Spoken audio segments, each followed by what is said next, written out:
we made this very clear to you that there was fraud taking place on significant levels. And instead of addressing it, Walz was trying to shut down the whistleblowers and trying to brush it under the rug. And so I think the more we're a year away, roughly, from the elections next year in which he's on the ballot. I think there's going to be a lot more coming out over the next few months leading into the spring and summer. It's going to be very difficult for him not to be damaged by that. But this leads me to this, the opposite side of the ballot on the Republican side. I hope that they do not destroy themselves. In Minnesota, obviously, there's the caucus situation where the endorsement usually carries. Whoever gets the endorsement is the nominee. I have heard stories that whoever is endorsed in that, perhaps it will not be abided by. There will be a primary that takes place in August.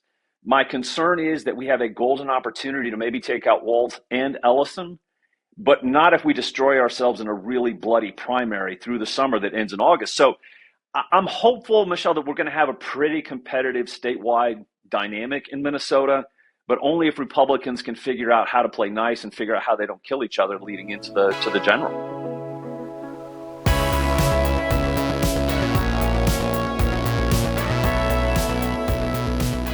Welcome to a brand new episode of the Michele Tafoya podcast. We have a great political mind as our guest today. You're going to want to listen to this, get an idea of what we're looking for the next year as the midterms approach. But can I just ask you the favor of clicking subscribe? Wherever you're watching or listening, just click subscribe. That helps us grow, keeps us working. We would love to have you on board with us for every episode. We don't ever want you to miss an episode because we think they're all really important. That's our goal. Today is Ned Ryun. His dad was an Olympian. I always forget that before I talk to Ned. His dad was U.S. Representative Jim Ryun out of Kansas, and he was an Olympic medalist. I'm trying to figure out what he medaled in, and this, to the shame of this former sports reporter, I don't know. But Ned Ryun is now just one of the most important political influences in Washington, D.C. He is a grassroots activist, and he founded American Majority. He is the CEO of American Majority. It's a nonpartisan political training outfit, but he also has the ear of the White House. Let me just tell you that. He has the ear of the White House, and he is, you've probably seen him a lot, great thinker, really loves America. Ned Ryun, you're going to want to hear what he has to say about Tim Walz, about Donald Trump, about the midterms. That's all next. Ned, it's great to see you. Welcome back. This is a strange time because we're coming off some elections in Virginia and New Jersey and New York that did not go the way of conservatives. In fact, they went, some of them were a little surprising. So now Democrats are jumping for joy and they think they've got momentum. What do you think? They do, except for we're about 4 or 5 political lifetimes away from the midterms. But let me give people a little perspective, Michele. I live in Virginia, and not a real shock to lose Virginia. Let me give you some dynamics. First of all, Winsome is a lovely lady. Terrible candidate. I think we should have had a primary. I think we would have had a better candidate. I'm not saying we would have won. I think we would have been far more competitive.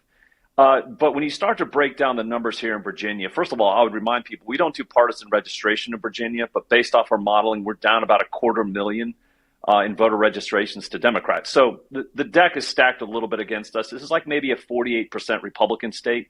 So you're starting out a little behind. So there's some dynamics that are built in that Republican running statewide has to run a perfect race, and it was far from a perfect race, which leads me to this point. In the dynamic, the demographic in Virginia that said the economy was their number one issue, which turned out to be about half the electorate here in Virginia, Abigail Spanberger beat Winsome by 27 points in that specific demographic. And I will tell you, even though Abigail Spanberger was lying in regards to affordability, at least she was talking about it. I couldn't tell you right now, even though I'm in politics and I live in Virginia, what Winsome's economic plan actually was. She was talking, and I completely agree with her on the issue of shouldn't have boys in girls' bathrooms. We shouldn't have boys competing against girls. That's great. I totally agree with you. But in times in which we are still coming out of tougher economic times, we've got to start talking some pocketbook issues. And she completely missed the ball on that. The other thing that I will say, Michelle, about Virginia specifically is this. Northern Virginia is dominated by federal employees. Mm-hmm. Winsome was within about 5 to 7 points with about 30 days out. Call it 1st of October when something happened, called the shutdown. Among the demographic in Virginia, in which 20% of the voters in Virginia were either personally or connected with somebody that was impacted by the federal shutdown, of that demographic, it wasn't even close. I think it was 88-12, won by Abigail Spanberger over Winsome. So there were some things outside of Winsome's control that I think people want to extrapolate and say this is a much larger story that's going to impact the midterms, pretty specific to Virginia. And the last thing I'll say about Virginia is this. We know as Republicans, you have to mitigate the damage in Northern Virginia because of all the federal employees. We're kind of the suburbs of the swamp. I prefer to call it the sewer, but you get the point. We're the suburbs of D.C. And in this situation, to get perspective, Terry McAuliffe won Northern Virginia with 62% of the vote. Kamala Harris won with 64% of the vote. Abigail Spanberger won with over 72% of the vote in Northern Virginia. And if you get clobbered like that in Northern Virginia, you're not winning the state. So I think there were some things that were wrong in the messaging. Winsome was not addressing what was important to a lot of the voters in regards to affordability. How am I going to make your life more affordable? And there were some other dynamics that I think people need to have a little perspective on and realize, yeah, that's not going to actually affect the midterms. Okay. Well, so midterms 2026, here we go. And people are looking ahead already. We know some of the candidates. You're in Virginia. I'm in Minnesota, where we are swimming in a sea of fraud. Yes. And Tim Walz on the Sunday shows wouldn't take any responsibility. He said, I'm responsible for putting them in jail. That was after he was responsible for a government that committed all of this fraud to the tune of, now we're working over $1 billion now of taxpayers' money. So when something like this happens, how much of an opening does it give the opposition party in a place like Minnesota? Because this is it's huge. Yeah. Okay. No, so let's have a little perspective. Obviously, Minnesota is a blue state. I could make the argument Virginia is purplish. Although sadly trending a little more blue than I would like. But Minnesota, you can't make that argument about Minnesota. You don't think, Ned? You don't think it's purplish? I think it's blue with maybe a tint of purple. Let's put it that way. Okay. Like there are opportunities because, obviously Trump almost won in 2016 in Minnesota. It was razor thin. So there are some different things where you look at in some of the state legislative races, obviously very close. I believe it's a tie in the state house there. It is. So Republicans, have a chance. I think this scandal, $1 billion, I think is the opening figure. Yeah. I think this is way past. When I was up there in Minnesota a couple months ago speaking, was having some sidebar conversations with folks that have been following this. They think $1 billion is a really low figure. They think it's billions of dollars that have been fraudulently taken from the Minnesota taxpayers. And Tim Walz was in charge. First of all, I'd really like to know, did Kamala Harris's team actually vet him? That's a great question. And by the way, the term vet right now is really got to come under some scrutiny, because if you say you vetted someone and then you find this, how well did you vet them? Right. So this was on his watch. It was also on Keith Ellison's watch, the state AG of Minnesota. Mm-hmm. They're both up for re-election next year. I think this is going to be very hard to explain away, especially when you've got New York Times and other people starting to cover this story. And I saw yesterday on the Twitter handle some Minnesota public employees, state public employees, are going hard at Tim Walz, saying, we told you, we made this very clear to you that there was fraud taking place on significant levels. And instead of addressing it, Walz was trying to shut down the whistleblowers and trying to brush it under the rug. And so I think the more we're a year away, roughly, from the elections next year in which he's on the ballot. I think there's going to be a lot more coming out over the next few months leading into the spring and summer. It's going to be very difficult for him not to be damaged by that. But this leads me to this, the opposite side of the ballot, on the Republican side. I hope that they do not destroy themselves. In Minnesota, obviously, there's the caucus situation where the endorsement usually carries. Whoever gets the endorsement is the nominee. I have heard stories that whoever is endorsed in that, perhaps it will not be abided by. There will be a primary that takes place in August. My concern is that we have a golden opportunity to maybe take out Walz and Ellison, but not if we destroy ourselves in a really bloody primary through the summer that ends in August. So I'm hopeful, Michelle, that we're going to have a pretty competitive statewide dynamic in Minnesota, but only if Republicans can figure out how to play nice and figure out how they don't kill each other leading into the general. Yeah, I think that is a very key issue. Where else are you looking? I know that the Republican Party as a whole is looking at Georgia, North Carolina, Right. Michigan as some key states that that they want to put their focus on and spend some money. What are you hearing? It's all about the House right now Okay. in the midterms. Well, Not first of about all, the Senate. well, right now, let me just say right now, I feel fairly confident we're going to be okay in the Senate. But I'll explain why it might not be if we don't figure out a few things on affordability and healthcare. Yeah. But back to the political dynamics of it, I think you've got to look at Arizona. There's a couple key races down there, the 1st and the 6th district, that are Republican right now, but they're not a given. Okay. Nevada's got 2 to 3 really competitive seats. I think one of them we could maybe pick up. So there's some pickup opportunities, defense. We're looking at North Carolina. There's a couple congressional districts. Virginia's got a couple. Wisconsin's going to be a dogfight. They've got all their statewides as well as some key House races. So what I'm trying to do, Michelle, is look at this and go, how do we impact 26 to make sure Republicans don't lose the House? Because I can guarantee you, if we lose the House, day one, if Democrats win back the majority, they will file articles of impeachment against Donald Trump. And, of course, he won't be removed, but it will make the next 2 years just a living nightmare of impeachment hearings, investigations, all of these things that will really throw the proverbial monkey wrench in the Trump agenda. So to me, it's about the House. At the same time, there's obviously key Senate races. There's obviously key statewide that we were just discussing. And what I want to do is really focus a lot of firepower on some of these states that have key House races that are also key battleground states in 28, like Arizona, like Nevada, like North Carolina, to see if we can't do some of the right work in building out our voter registration numbers and our absentee ballot universes. So there's a few things that I want to do on the purely political side, but I also want to talk about messaging. And I know we should probably talk about this in regards to affordability and health. It's the A word, and it is Yes. the word that everyone is using. And it really seemed to have been pushed to the fore by Mamdani in New Yes. York. And clearly it worked. So affordability, what that's the word. What Yep. should the message be, Ned? So the thing that I want to be very clear on, I think first of all, they're at least talking about it, whether it was Mamdani or Abigail Spanberger, they were at least talking about the issues that were important to the voters at the time. I think a lot of what they were advocating is either a lie or obviously the wrong solution. The fact of the matter is, so there's a couple things. I think there's a perspective problem, like there's a perception problem in which I think the Trump economy is starting to crank up. I think I saw the Atlanta Fed Reserve upgrade third quarter to about 4% GDP. I think we're going to have another 4% GDP in the fourth quarter. I think the next 2 quarters we're going to continue to accelerate on the GDP. Inflation's holding steady. And then the other thing, too, that I think has not been reported enough and needs to be discussed more is the fact that since coming into office this time around, Trump has increased our domestic production by 1 million barrels of oil a day. And that, of course, feeds into some of this affordability situation where if you drive down the cost of gas, you're going to drive down the cost of groceries, you're going to drive down the cost of products.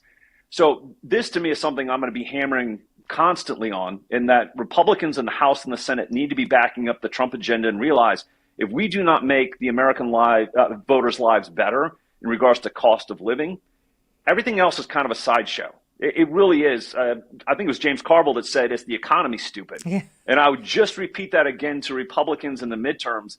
2026 is about the economy, stupid.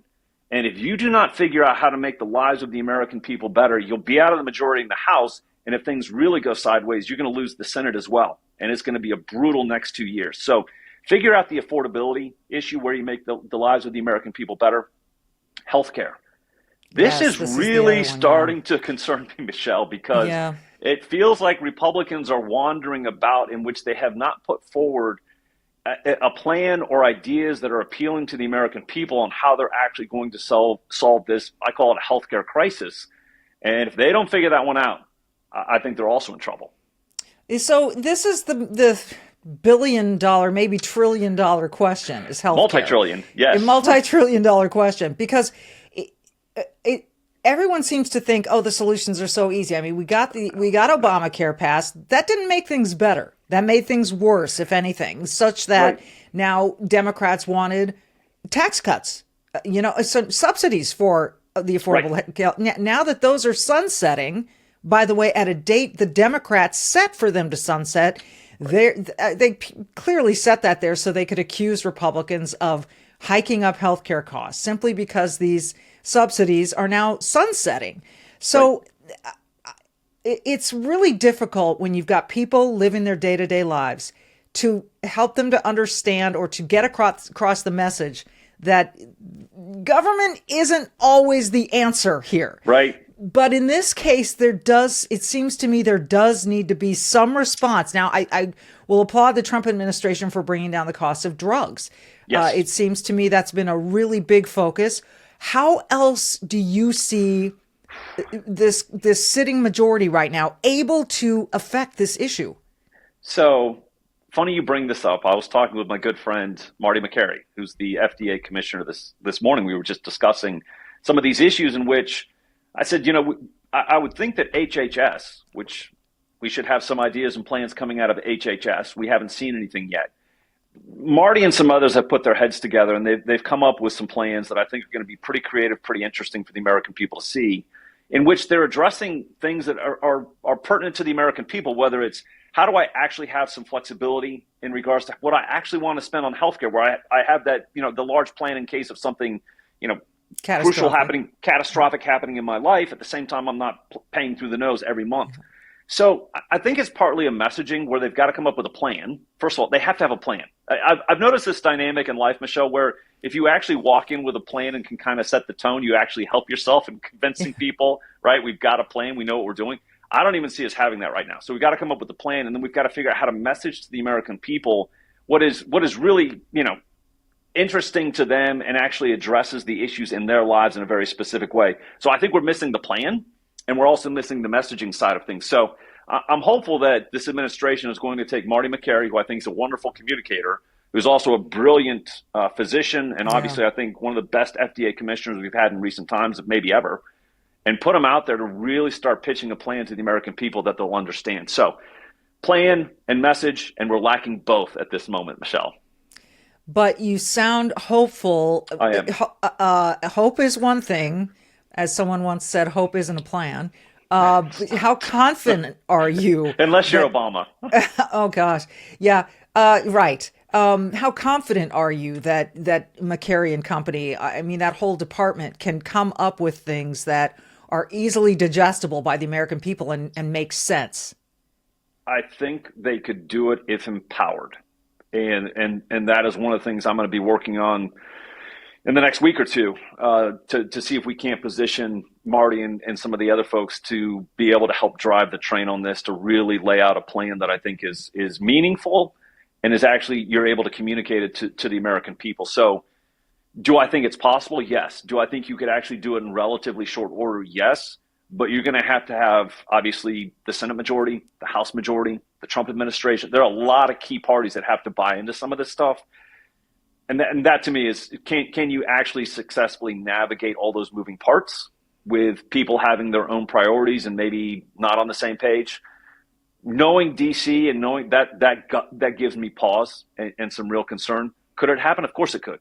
We could have something in January, even in the next few weeks, that I think people could grab a hold of and go, oh, Republicans actually have a plan that is meaningful to me as an individual American citizen. Will it happen? Probably not. Could we get something going in the first quarter? We have to.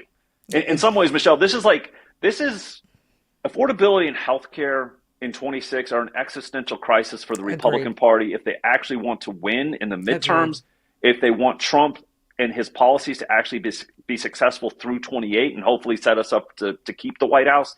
This is getting to an existential level, and I'm not sure that it's quite broken through to Senate and House leadership, which gives me some real concern. Well, Ned, I hope that you will break through to them. I think on average, the American people think one of the biggest hurdles is the insurance companies, the insurance industry. How accurate are Americans when they just jump to that?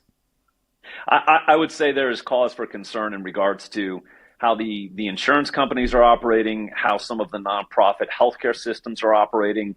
I think there are legitimate concerns. At the same time, they're playing within the dynamics that have been set for them by Obamacare and all these other things. So they're reacting to some of those dynamics. Do I think that there could be reform among the insurance companies and the nonprofit healthcare system? 100%.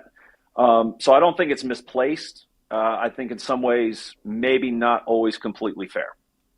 Interesting. Okay. Well, again, that's got to be part of the messaging, I guess. We've got to be better messengers. This to me is what Trump does. And again, Trump, I want Trump to grab hold of this once we get the plan and the message correct.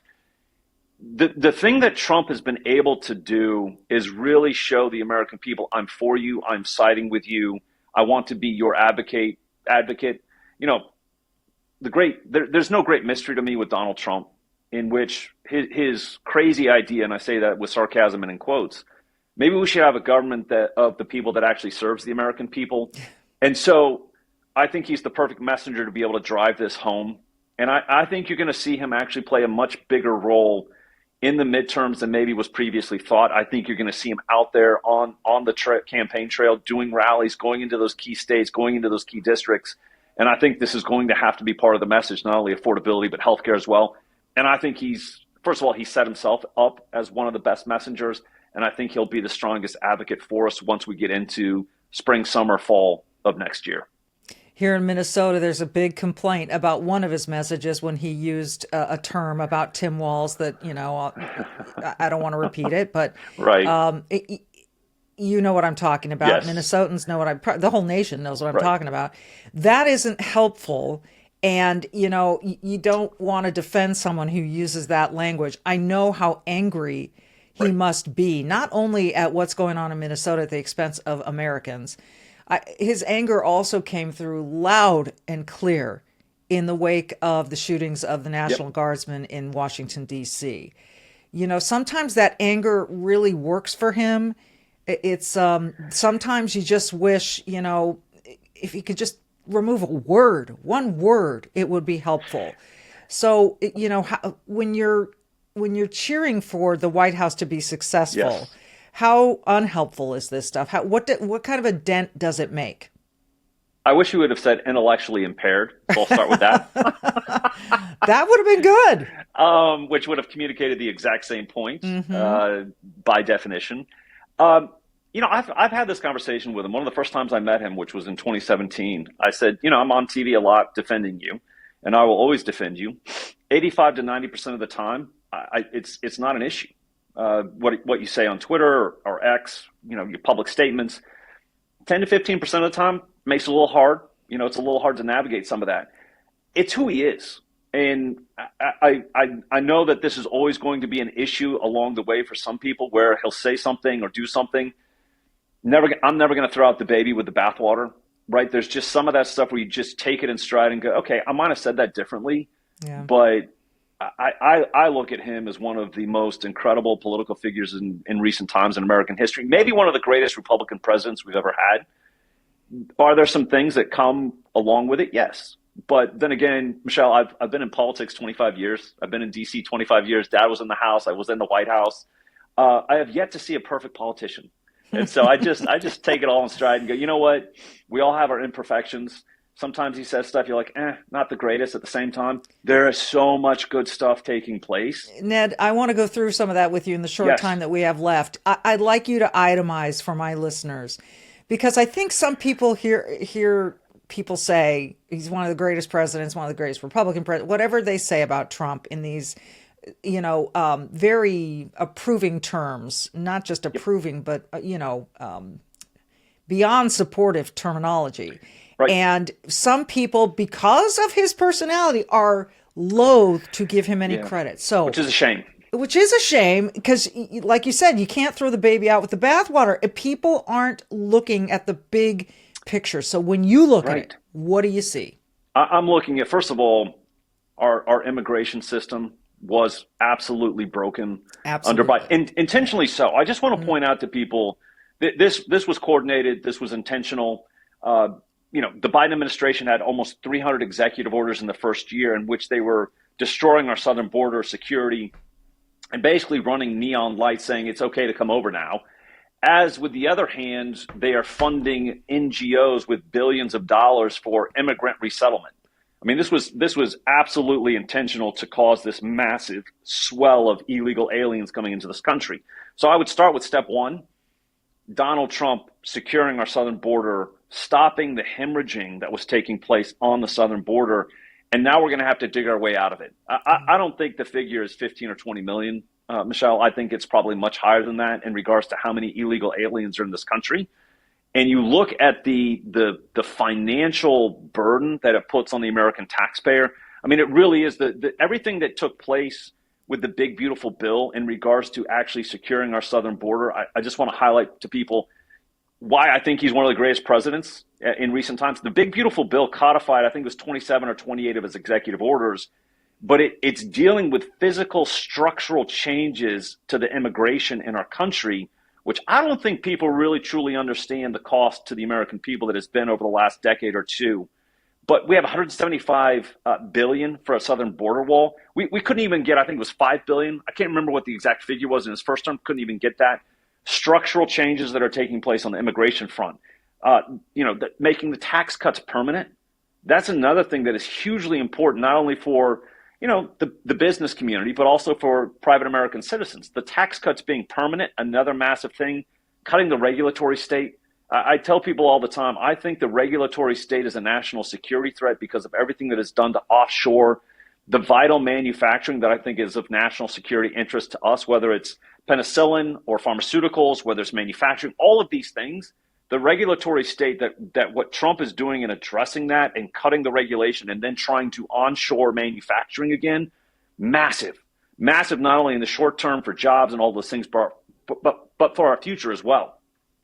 Look at what he's doing in regards to cutting the regulations, cutting taxes, trying to spur the economy. I mean, we're digging out of massive government spending under the Biden administration. This is not something that you can flip the switch on overnight. But Scott Bessent, who, by the way, I think is one of the greatest cabinet picks of Trump for this time around, Scott Bessent and Trump trying to turn the economy around in regards to obviously cutting government spending, and cutting the regulations, all those things. I don't think people should look at that and dismiss it. It's huge. The other thing I would look at in regards to is domestic energy production. I mentioned this earlier. This, to me, is one of the things that will make us not only address the affordability issue, but I'm convinced that domestic energy production is also a national security issue. It makes us less dependent on foreign suppliers. So you start to add all of this up, and I feel like I'm just hitting the surface here on some of these issues. Because you haven't even touched Israel and the nuclear sites in Iran, which to me was a pivotal moment in this administration. Go ahead. But I will say this. I think he's had a tremendous amount of success on the foreign policy front. I think you're going to see some success on the Ukraine-Russia situation. People might not like the issue, but I think there will be a successful conclusion to the fighting. And while I applaud all of the success he has had on the foreign policy front, Michelle, it's not going to win him the midterms. So I want him to keep going on that front. It's obviously not, you can't dismiss it, but between now and November, domestic policy has to be front and center in the priority. And Donald Trump can walk and chew gum and probably juggle, 5 balls while he's doing it. So he has the ability to handle all of this, but you got to put domestic policy up front and still deal with the foreign policy. But it's something the American people aren't going to say, oh, you got a great amount of foreign policy wins. You should win the midterms. No, it's going to be, what have you done to make my life better? Yeah.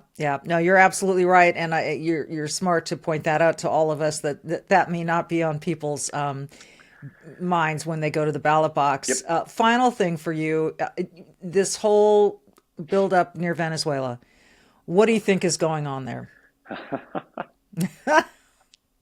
Your guess is as good as mine. Okay. I will say this. You are seeing with Trump really a resurrection of the Monroe Doctrine. We will control the Western Hemisphere. We will control and make this our sphere of influence.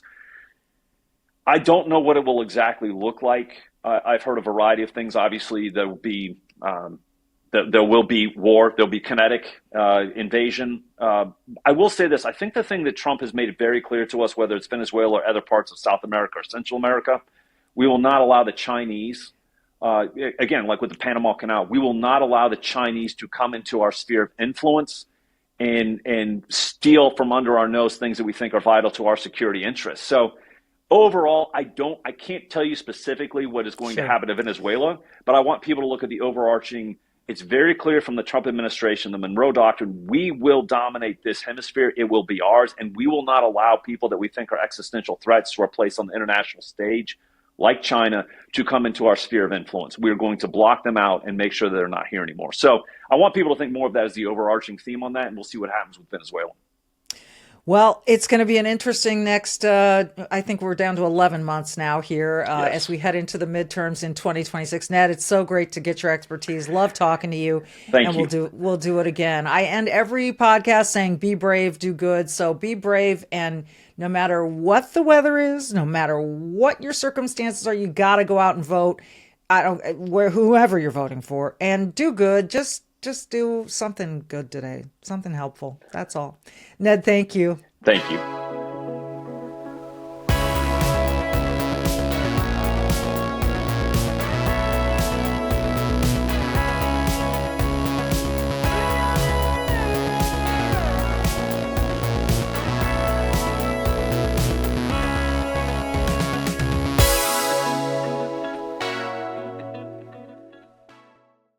You can keep up with the Trump administration when you subscribe to the Trump Report. It's an email that brings you daily highlights from the Oval Office right to your inbox 5 days a week. Subscribe today at SalemPodcastNetwork.com/Trump.